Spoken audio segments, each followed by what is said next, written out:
Here's Cory Booker, who went on this podcast, I've Had It, the I've Had It podcast. Not very familiar with this podcast or the two women who host it, but the woman who's asking the question here did a great job. I've seen her do a great job like this pressing. She's a Democrat for sure. She's a liberal for sure.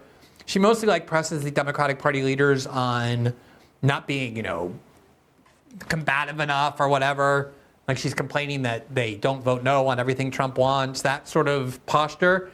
But when she questions them on Israel, and you really see the difference between the kind of DC journalists like the Caitlin Collins and 2 days ago or 3 days ago, it was actually last week when the ceasefire deal was announced between Israel and Gaza, Andrea Mitchell, the long-term MSNBC journalist, who's been a denizen of Washington forever. Her husband is Alan Greenspan, who is the chairman of the Federal Reserve. They're just part of the royal court, denizens of Washington, and she poses as a journalist on MSNBC, even though, she's best friends with all the people in government whom she's supposed to be adversarially scrutinizing. And she went onto Twitter, and Anthony Blinken wrote this long 12-tweet self-justification for why he presided over the war in Gaza for 14 months without ever coming close to it having an end, and then having to congratulate President Trump, but it was all very self-serving. And she said, Mr. Secretary, congratulations. You were really the one who did all the work for all those months to lay the foundation for allowing these hostages to come back, and thank you and congratulations. And it was just like, what? Anthony Blinken is the one who deserves gratitude for the end of the war in Gaza? But because, they're both lifelong Israel supporters, they both have been in Washington forever, they're friends forever, I wouldn't be surprised if they go to the same synagogue. This is incestuous Washington. And so sometimes it takes an outsider, someone who's not a journalist in Washington, not an Andrea Mitchell. This is this Jennifer Welch, I believe her name is. I think she came to prominence as part of a reality show on like real estate or cooking or something. She built up a kind of, mini celebrity that way. And now she's using it to talk about politics on this podcast. And the couple of times I've seen her questioning has been great. And here she is asking Cory Booker a couple of questions about Israel, and he's at least as uncomfortable as Gavin Newsom and Kamala Harris. Do you think he's a war criminal, Benjamin Netanyahu? Do you think he's a war criminal? Again, these are questions that a lot of people think are the important litmus tests that are loaded and hot. My urgency is to be an effective leader in bringing an end to this crisis. And I get these questions all the time that, to me, undermine my urgency. I think the thing that Democrats get so frustrated with, where we are right now, where you see like the Zoran Mamdanis and the Graham Plattners rise up, because they can go on podcasts and you can say, do you think Benjamin Netanyahu is a war criminal? And they just say, yes. And that's the end of it. It's not all of the rhetoric answering. It's like what happens to Democratic politicians, they go through this like prism, and then we can't ever get like the answer to yes or no conversations like you do with Bernie and others. And that's the frustration for the Democratic base. Do I think Netanyahu is worse than Trump? Yes. He just changed the question. He's like, do I think Netanyahu is worse than Trump? Yes, that wasn't the question. And she's right. This is the big difference to me between Trump on the one hand and Democratic Party politicians on the other. Have you ever seen Trump afraid to say what's on his mind, give an answer about what he thinks? I've never seen it. He gives answers that horrify people, including supporters. But he never has this politician's posture. And if he does, he's very adept at doing it. He always seems like he's speaking transparently, and usually he is speaking transparently. He went to, just one example, he went to that summit of multiple world leaders in Egypt where they all went to commemorate the ceasefire deal. And he was standing there and he was like, yeah, all my Western European allies, all these leaders of foreign countries, I really love all of you. He's like, well, not all of you. There's a couple of you I really dislike. And he's like, but you'll never know which ones. He's like, actually, you know what? You probably will know. You probably already do know. And he was clearly referring to Macron. He's just he can't, there's no filter, basically. He says what he thinks, and people appreciate that, even if they don't agree with it. These people cannot give an answer. And it's like, I'm not handpicking. These are just, all in the last week, these are major Democratic candidates, leading Democratic presidential candidates for 2028. governor of California, the senator from New Jersey, and the former vice president, last Democratic presidential nominee, they can't speak. They can't speak clearly. They can't speak in a straightforward manner. Here's another question she asked him, also pertaining to Israel and Netanyahu, and watch the same thing happens. I'm one of a handful of people that don't take corporate PAC money. I don't understand my Democratic What Party. about AIPAC money? You take AIPAC money, don't you? A minuscule percentage of my resources come from I read it's like 800,000. Yeah, but that's a lifetime number of raising tens of millions of dollars. Let me give you the right stat. The majority of my money comes from small dollar contributions. My last report, I think 76% of it came from people that gave $25 or less. Again, we could pick at each other, or we could do what we need to be doing right now, is joining in a chorus of conviction to condemn it. And again, I'm a child of civil rights activists. You think Malcolm X and Martin Luther King agreed on everything? No. But when it came to the fight, they joined together and created a movement that was successful. And that's really what my focus is. And as the only person in the caucus that lives in a low-income black and brown neighborhood below the poverty line, I still remember when some progressives from the suburbs. Do you see how pathetic Cory Booker is? The question was, you keep saying you don't take corporate PAC money, but what about AIPAC money? You take that, right? And he's like, yeah, tiny gold. She's like, no, like $800,000. And again, this is how interviews with politicians should be conducted. Let me know the next time you see a interview conducted like this on a major cable network or Sunday news show. You don't. Because she just wants a basic answer to a question that she has every right to ask, that we all have every right to ask. And so the question is, why do you take AIPAC money? What about AIPAC money? And first he started talking about Martin Luther King and Malcolm X to remind these two white women that he's black and they're not. That was the purpose of that.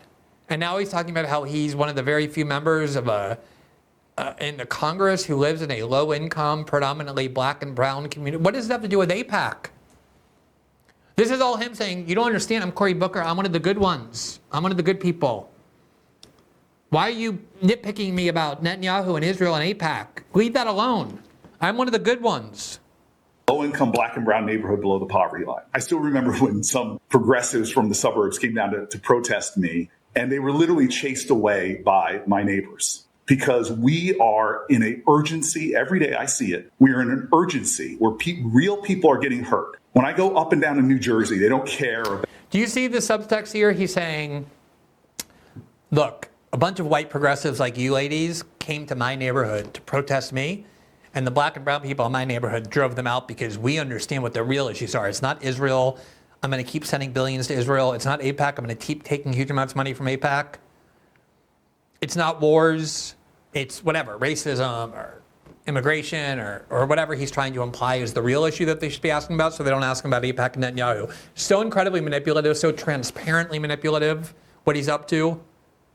And it just doesn't work. People just want answers. And if you are a politician and you're not willing to just give answers on basic questions, especially in the era of Trump, you're not going to succeed.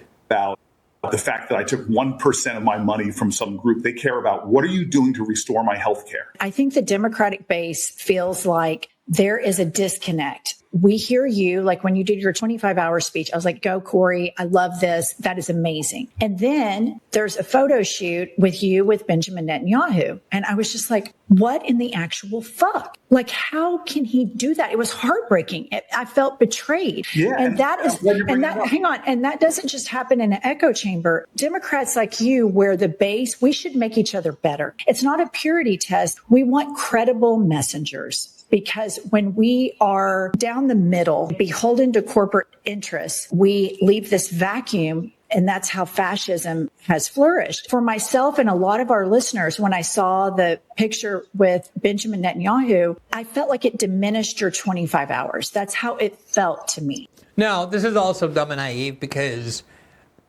she thinks that Cory Booker standing up and giving a totally meaningless, self-serving, attention-grabbing 25-hour filibuster is somehow sort of some meaningful thing that she's inspired by. And then she's like, oh, I'm shocked. It's like a gut punch. I feel so betrayed that then Netanyahu comes to town and you hug him and you take a picture of him. Well, that's the real Cory Booker. That's the real Democratic Party. I guess like 20 years ago when I first started writing about politics, paying attention to politics, I also thought like, oh, the Democrats are going to like really stop George Bush's war on terror. And every time there'd be a vote, I'd be like, this time they're going to like make it illegal to put people in Guantanamo without habeas corpus. They're going to stop torture. They're going to stop military commissions. They're going to overturn the Patriot Act, like they keep saying. And every time there'd be a vote, I'd be like, yeah, it's really going to happen this time. And then like, gosh darn it, we would just miss by like 3 votes.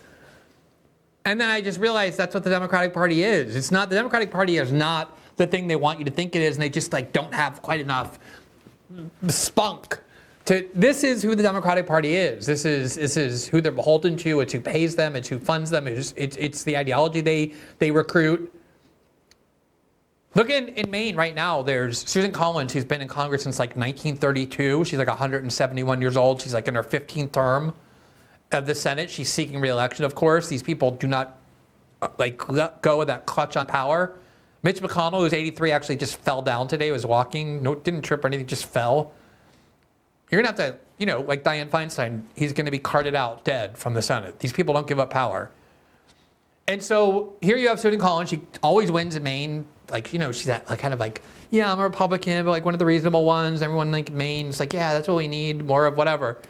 And she has this opponent who's running for the Democratic primary named Grant Plantner. And he's like utterly working class, he's not like theatrically working class. He's like genuinely working class. He's a Marine who fought in combat, and he is very plain spoken, very organic, like as who he is. There's no pretense to it. And he's running on a very populist message of the kind that Democratic Party establishment elites hate, a very anti-corporate, pro-worker message.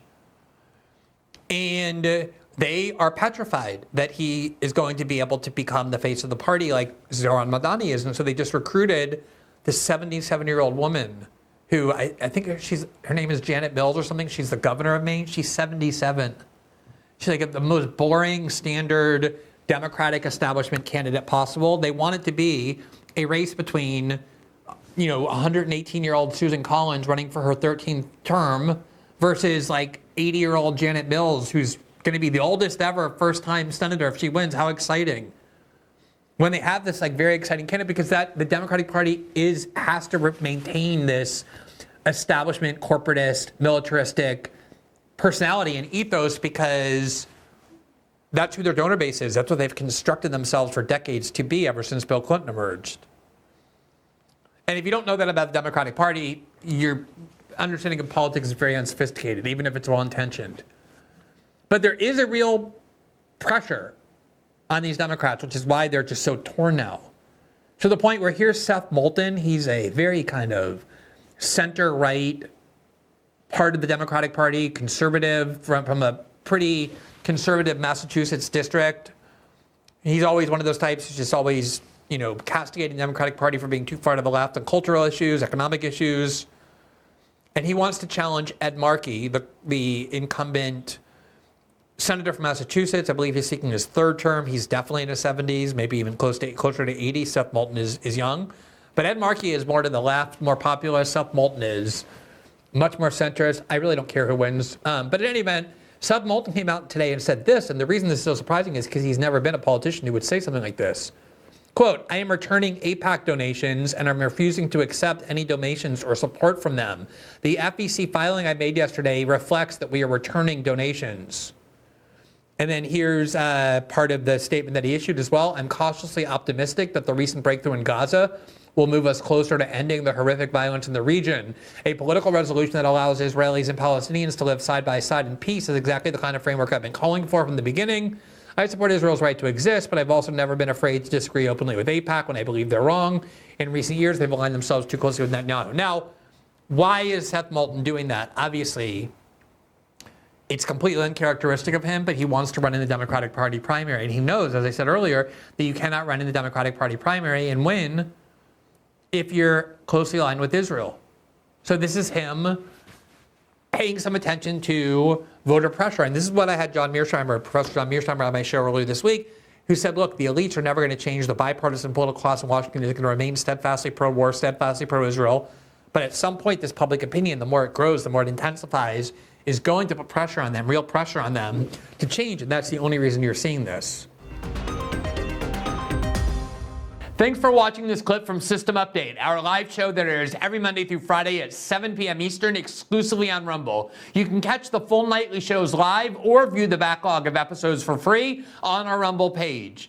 You can also find full episodes the morning after they air across all major podcasting platforms, including Spotify and Apple. All the information you need is linked below. We hope to see you there.